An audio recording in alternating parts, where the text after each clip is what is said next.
welcome back to the ranch. Dr. Uptown here.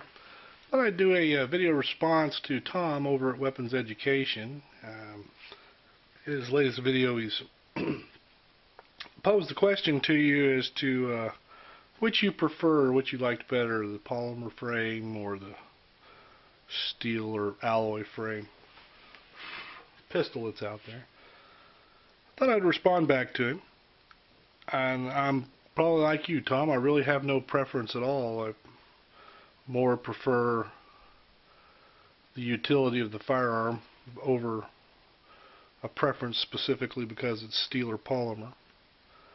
I've got a few of each of mine out here. I've got the Glock 22. This is a Gen 3 gun with the RTF frame that was put out very limited period of time. Beretta PX4, Springfield XD. All the Glock is in 40. The Beretta and XD are 45 ACP. I got out some of my steel guns. I've got Colt Combat Commander, Rock Island Armory government tactical model in 9mm, Luger, and old trusty Smith & Wesson 38 Special 4-inch. The Smith & Wesson, great guns, held up well, obviously steel frame. This particular one was built in 1953, and the camera may not show it very well, but it has a little bit of wear here and there where the bluing's been worn off from holster carrying over the years. It was originally issued to a police department, and the family took possession of it some years back. I still have the wood grips for it, even though it's got the Pacmar rubber grips on it now. Rock Island 9mm, it's a fairly new gun. Got some gunner grips on it. And the Colt Combat Commander, now if you're familiar with the Colt series, you'll know that the Combat Commanders are a steel frame and the standard Colt Commanders are an aluminum frame. I don't have any aluminum frame guns. I've always been just a little bit leery of them. I suppose nowadays that with improvements and enhancements in alloy ability that they probably don't have the problems that they used to.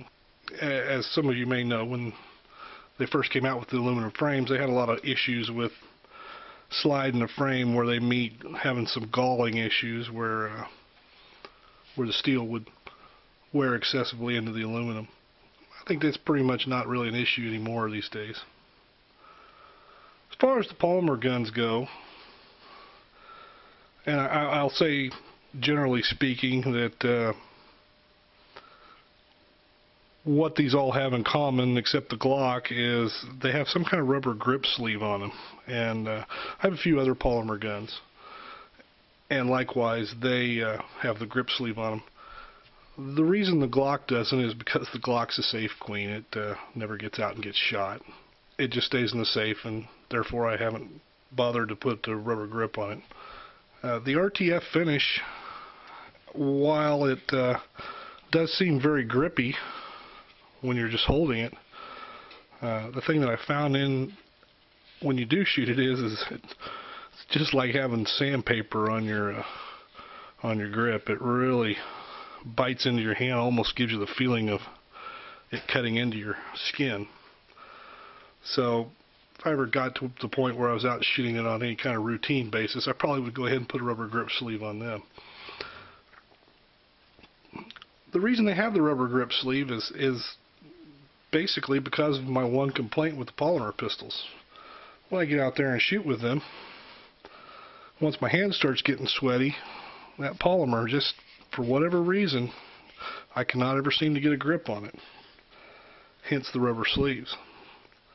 I never had that problem with the steel gun, even with using a full rubber grip. I don't particularly know why. It may just be me, or it may just be how I feel about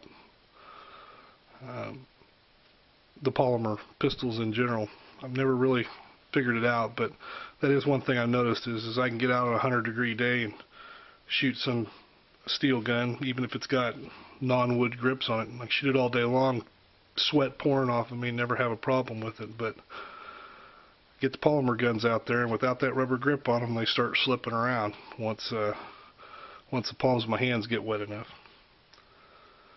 So my preference would be to the steel guns. Obviously there's some advantage to the polymer guns in weight, capacity, and as Tom mentioned, something I never really thought about, but just simple moldability, being able to put in thumb grooves and thumb holes, and being able to alter the frame. Now, one thing I don't have on any of my polymer guns is I've not had the frame stippled like I've seen some, and that may very well be a big improvement over this, but right now with just a standard, I guess, issue of the way a polymer frame comes, the one argument I have against them is that they just get so slippery when they're wet over the steel guns. And like I say, it may have absolutely nothing to do with the fact that they're steel. It may just be the way the grips are or whatever.